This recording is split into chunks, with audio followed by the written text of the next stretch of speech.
నారాయణం నమస్కృత్య నరం చైవ నరోత్తమం దేవీం సరస్వతీం వ్యాసం తతో జనముదీరయే. నారాయణాయ పరిపూర్ణ గుణార్ణవాయ విశ్వోదర స్థితిలయోన్నియతిప్రదాయ జ్ఞానప్రదాయ విబుధాసుర సౌఖ్య దుఃఖ సత్కారణాయ వితతాయ నమో నమస్తే. స్వస్త్యస్తు. హరి ఓం హరి ఓం హరి ఓం. ధర్మయుద్ధం కురుక్షేత్రములో జరుగుతూ ఉంది. కౌరవ పాండవులు వీరోచితంగా పోరాడుతూ ఉన్నారు. 14 రోజుల యుద్ధం సమాప్తమయ్యింది. 15వ రోజు యుద్ధం ప్రారంభమవుతూ ఉంది. సూర్యోదయమయ్యింది. తతః సూర్యశ్చాభ్యుదితస్తదాతి ఘోరం ద్రోణః కర్మయుద్ధే చకార స పాంచాలానాం రథవృందం ప్రవిశ్య జఘాన హస్త్యశ్వరథాన్నరాంశ్చ. ఆ 15వ రోజు ద్రోణాచార్యుల వారు అత్యంత ఘోరంగా పోరాడుతూ ఉన్నారు. వారి పోరాట పటిమను గమనించిన పాండవ సైన్యమంతా చల్లాపిల్లి అవుతూ ఉంది. పాంచాల రథసేనను నాశనం చేస్తూ ఉన్నారు. ఏనుగులను, గుర్రాలను, రథాలను, పదాతులను సంహరిస్తూ ఉన్నారు. అత్యద్భుతమైన యుద్ధాన్ని చేస్తూ ఉన్నారు. వృద్ధులైనా కూడా యువకులు ఎలా సంచరించగలరో, ఎలా వేగాన్ని చూపగలరో, ఎలాంటి పటిమను చూపగలరో అంతకన్నా అధికమైన పాటవాన్ని ద్రోణాచార్యుల వారు యుద్ధంలో చూపిస్తూ ఉన్నారు. ఆ సందర్భంలో 20,000 రథికులను ద్రోణాచార్యుల వారు సంహరించారు. అలాగే 20,000 ఏనుగులను కూడా సంహరించారు. అత్యధికమైన సైన్యాన్ని వారు సంహరిస్తూ ఉన్నారు. అలాంటి సందర్భంలోనే విరాట రాజు మరియు ద్రుపద రాజు వీరిరువురు కూడా ద్రోణాచార్యులతో యుద్ధం చేయడానికి వచ్చారు. వారిరువురిని సంహరించారు. ద్రోణ ధృష్టద్యుమ్న వీరిరువురి మధ్య యుద్ధం జరుగుతూ ఉంది. ధృష్టద్యుమ్నునికి ఒక బలం. ఆ బలం ఏంటంటే భీమసేన దేవుడు. భీమసేన దేవుల వారు సంరక్షిస్తూ ఉన్నారు కాబట్టి ధైర్యంగా ధృష్టద్యుమ్నుడు ద్రోణాచార్యుల వారితో యుద్ధం చేస్తూ ఉన్నాడు. ఆ యుద్ధంలో కాస్త తగ్గిపోయాడు ద్రోణాచార్యుడు. అయినా కూడా మళ్ళీ తేరుకుని ధృష్టద్యుమ్నునితో యుద్ధం చేసి ఆ ధృష్టద్యుమ్నుని ఓడించి, నన్ను ఓడించే సామర్థ్యం తాహతూ నీకు లేదు అని చూపెడుతూ అతిఘోరంగా భయానకంగా యుద్ధం చేశారు గురువులైన పాండవ కౌరవ గురువులైన ద్రోణాచార్యుల వారు. పురుజిత్ మరియు కుంతిభోజ వీరిరువురు కూడా ద్రోణాచార్యుల వారితో యుద్ధం చేసి హతులయ్యారు.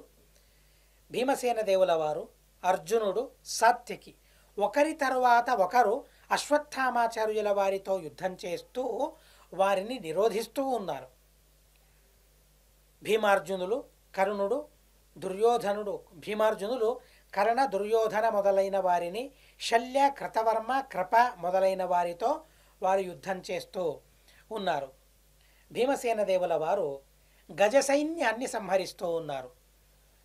జయత్సేన అనే మగధరాజు, అలాగే ఆ మగధ దేశం యొక్క అనేక సంఖ్యాకమైన సైన్యం, రథ వృందాన్ని కూడా భీమసేన దేవుల వారు సంహరించారు. మాలవ అనే రాజు, ఆ రాజుకు ఒక ఏనుగు, అతి బలవంతమైన ఏనుగు. ఆ ఏనుగు పేరు అశ్వత్థామ అని. ద్రోణాచార్యుల వారి సంహారం, వారి నిర్యాణం సమీపిస్తూ ఉంది కాబట్టి ఈ కథలన్నిటినీ ఆచార్యుల వారు చెబుతూ ఉన్నారు. మాలవరాజు యొక్క ఏనుగు అశ్వత్థామ అతి బలవంతమైనది. అతి బలవంతమైన ఆ అశ్వత్థామ అనే ఏనుగును భీమసేన దేవుల వారు సంహరించారు. అప్పుడు కృష్ణుడు ధర్మరాజుకు చెప్పారు, ధర్మరాజా, ఎలాగో ఆ అశ్వత్థామ అనే ఏనుగు చనిపోయింది కనుక అశ్వత్థామ చనిపోయాడు అని నువ్వు ఘోషణ చేయాలి అని కృష్ణుడు ధర్మరాజుకు చెప్పాడు. ఎందుకంటే ద్రోణాచార్యుల వారు ఓ ప్రసంగంలో పాండవులకు చెప్పారు, నా సంహారం ఎలా, నా నిర్యాణం ఎలా జరుగుతుంది అని ద్రోణాచార్యుల వారే చెప్పుకున్నారు. నాకు అశ్వత్థామాచార్యులపైన విపరీతమైన మమకారం. అశ్వత్థామాచార్యుల వారు చనిపోయిన వార్తను నేను విన్నప్పుడు శస్త్రసన్యాసం నేను చేస్తాను, అదే నా నిర్యాణ కాలం అని ద్రోణాచార్యుల వారు చెప్పారు. దాన్ని గుర్తించాడు కృష్ణుడు ధర్మరాజుకు. ధర్మరాజా, నీ గుర్తుంది కదా, ఇప్పుడు అశ్వత్థామ ఏనుగు చనిపోయింది కనుక అశ్వత్థామ హతః అని నువ్వంటే అశ్వత్థాముడు చనిపోయాడని ద్రోణాచార్యుల వారు అనుకుంటారు, శస్త్రసన్యాసం చేస్తారు. ఇదే ద్రోణాచార్యుల వారిని గెలవడానికి అనువైన అనుకూలమైన సమయం అని కృష్ణుడు చెప్పాడు.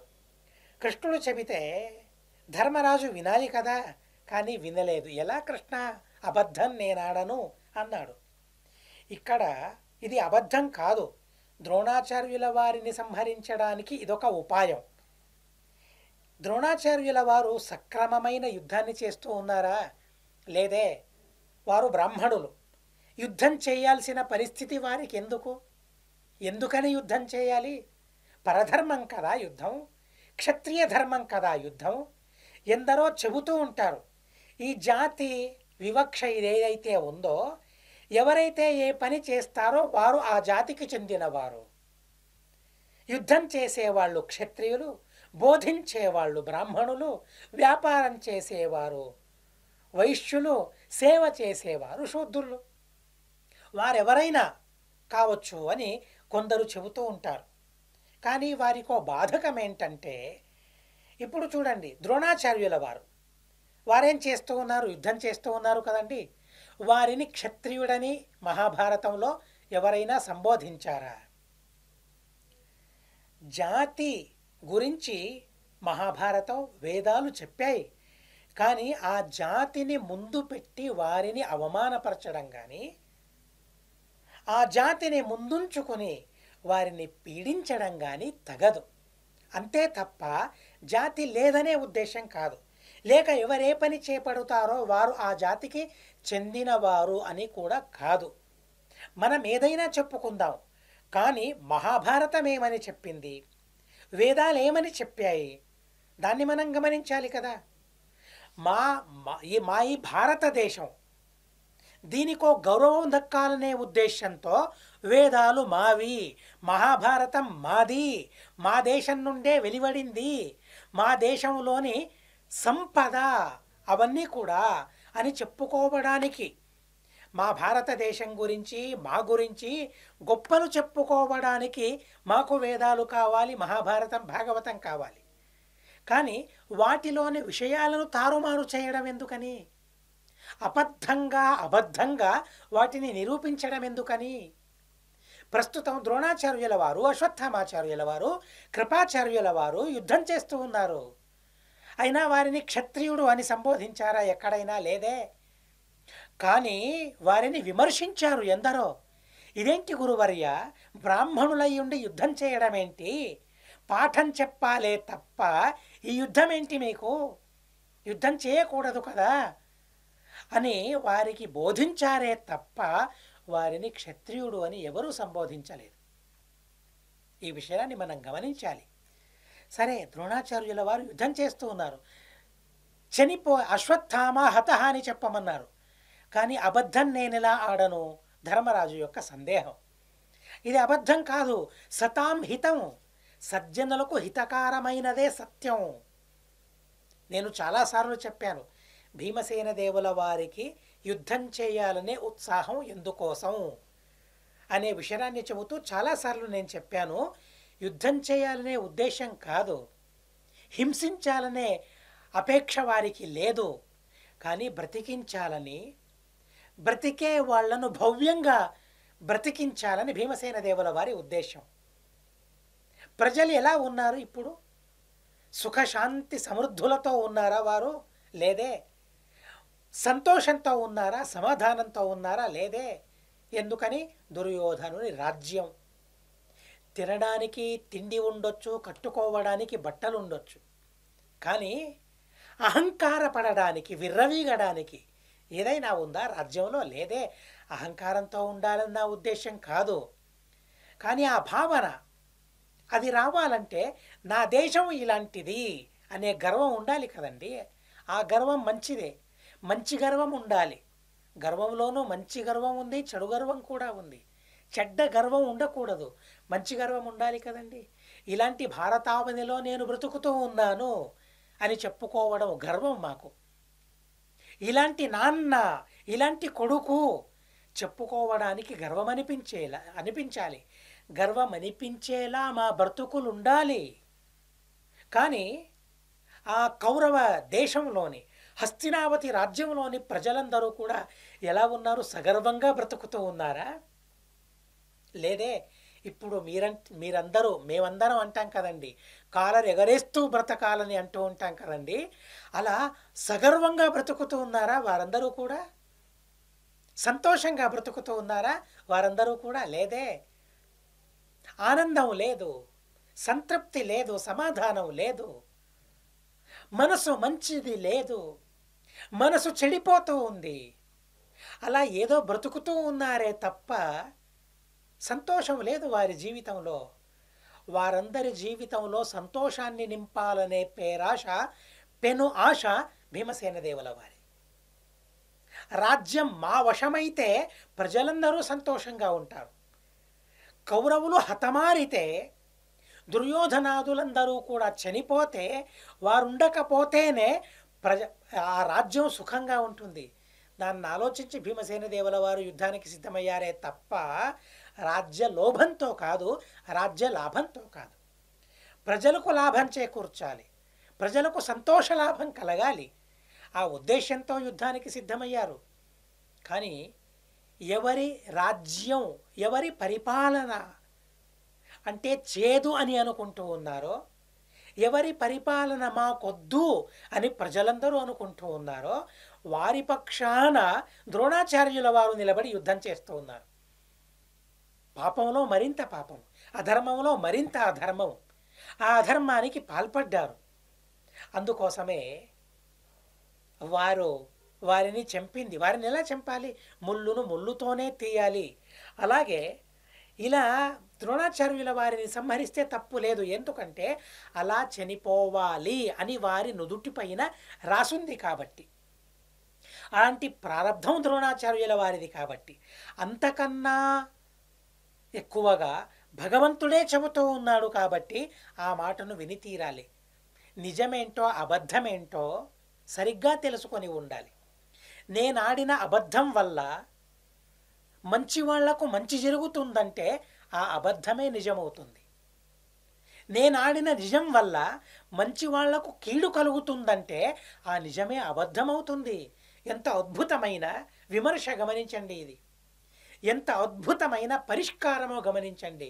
నిజమంటే ఏంటి, అబద్ధం అంటే ఏంటి, ఎంత చక్కగా మహాభారతం మనకు బోధిస్తుందో, శ్రీకృష్ణుడు బోధించాడో. నేను చెప్పిన అబద్ధం వల్ల మంచివాళ్లకు మంచి జరుగుతుంటే అది అబద్ధం కాదు, అది నిజం. నేను ఆడిన నిజం వల్ల కీడు కలుగుతుందంటే అది నిజం కాదు, అదే అబద్ధం. 1000 అబద్ధాలాడైనా ఒక వివాహం చేయమన్నారు కదండి. అలాగైతే యుద్ధంలో అబద్ధంగా నడుచుకోవడంలో తప్పేముంది? సుఖభూయిష్టమైన సామ్రాజ్యాన్ని రచించాలంటే అబద్ధమాడడంలో తప్పేముంది?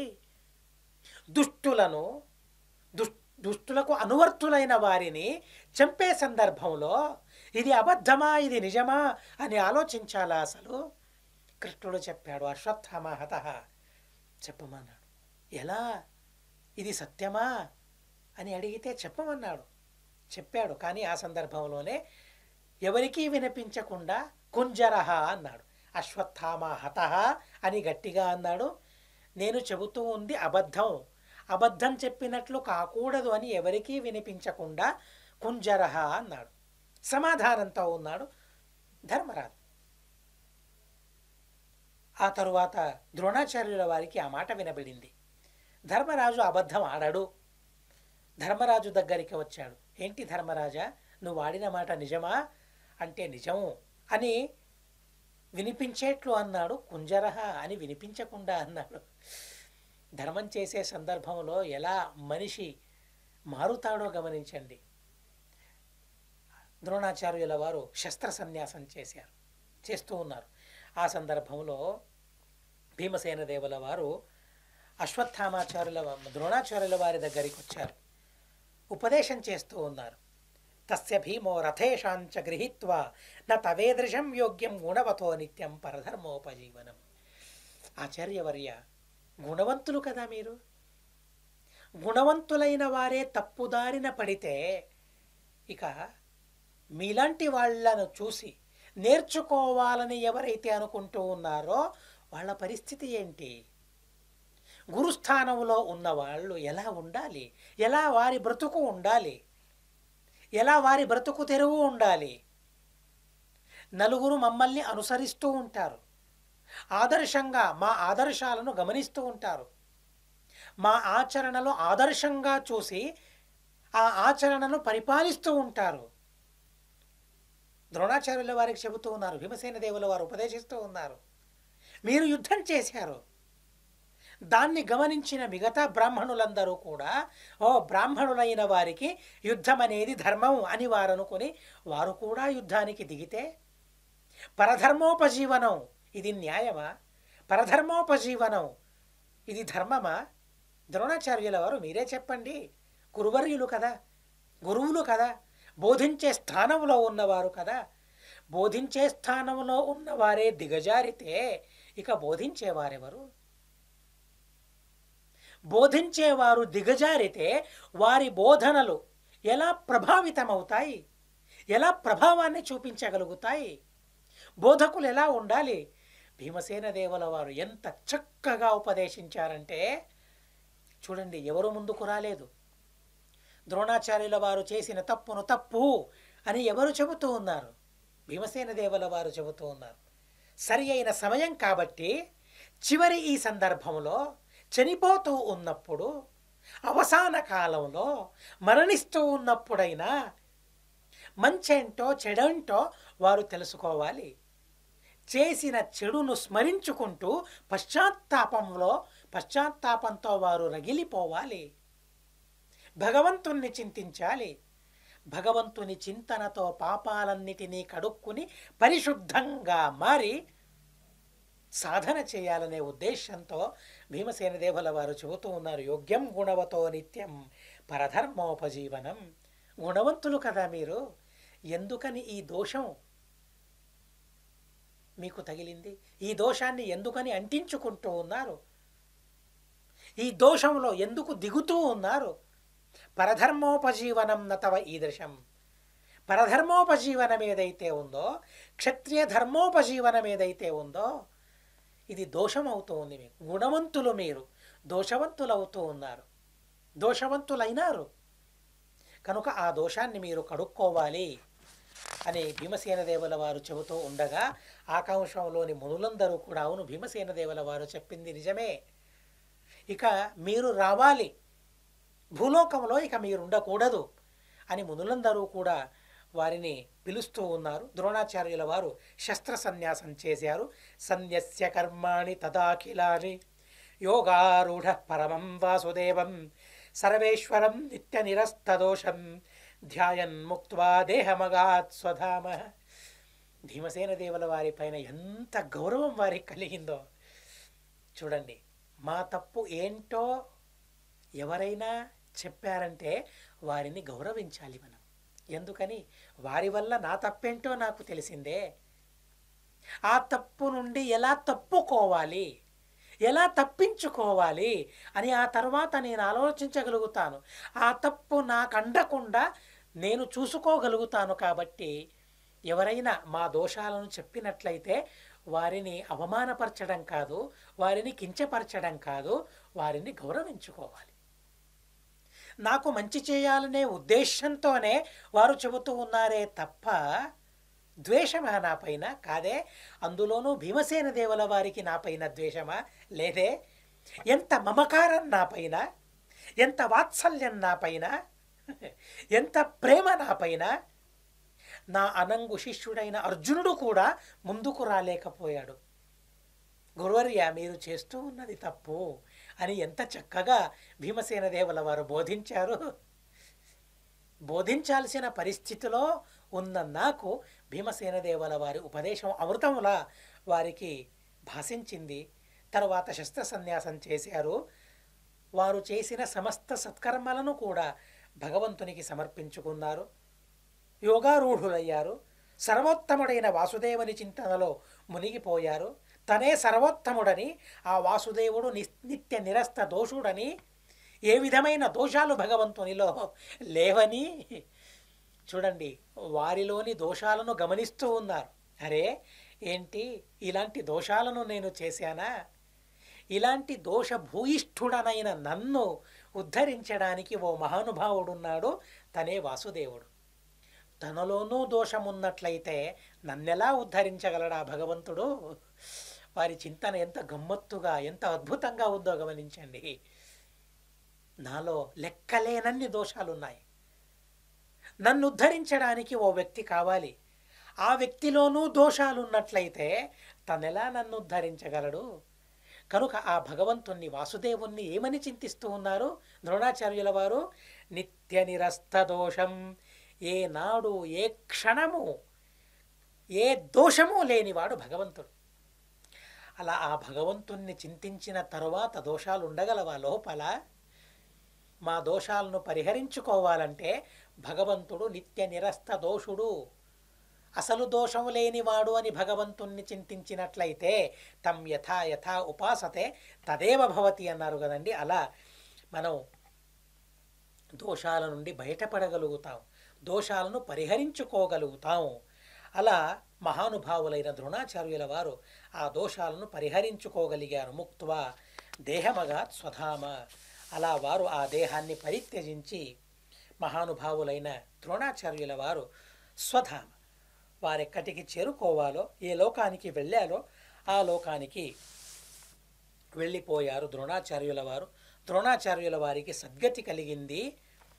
తం కేశవ పాండవా గౌతమశ్చ యాంతం స్వలోకం దదృశుర్విహాయ సా దృష్టద్యుమ్న పాండవైర్వార్యమాణ అపి అగాత్ ఖడ్గం చర్మచాదాయ యత్ర. ఆ ద్రోణాచార్యుల వారు భీమసేన దేవుల వారి ఉపదేశానికి అనుగుణంగా భగవంతుణ్ణి చింతిస్తూ, కృష్ణుణ్ణి చింతిస్తూ, వాసుదేవ స్మరణను చేస్తూ ఆ ద్రోణాచార్యుల వారు ఆ దేహాన్ని విడిచిపెట్టి పైకి పైకి వెళుతూ ఉన్నారు, సద్గతిని పొందుతూ ఉన్నారు. కృష్ణుడు దాన్ని చూశాడట. ద్రోణాచార్యుల వారు వెళుతూ ఉండడాన్ని సర్వాంతర్యామి అయిన, సర్వసాక్షి అయిన, సర్వోత్తముడైన ఆ భగవంతుడు మొదట చూశాడు. పాండవులందరూ కూడా చూస్తూ ఉన్నారు. ఇదేంటిది, మహానుభావులు ద్రోణాచార్యుల వారు సద్గతిని పొందుతూ ఉన్నారని. అలాగే గగన మార్గంలో వెళుతూ ఉన్నప్పుడు కృపాచార్యుల వారు కూడా చూశారు. ఇలా వీరందరూ చూస్తూ ఉండగా భవ్య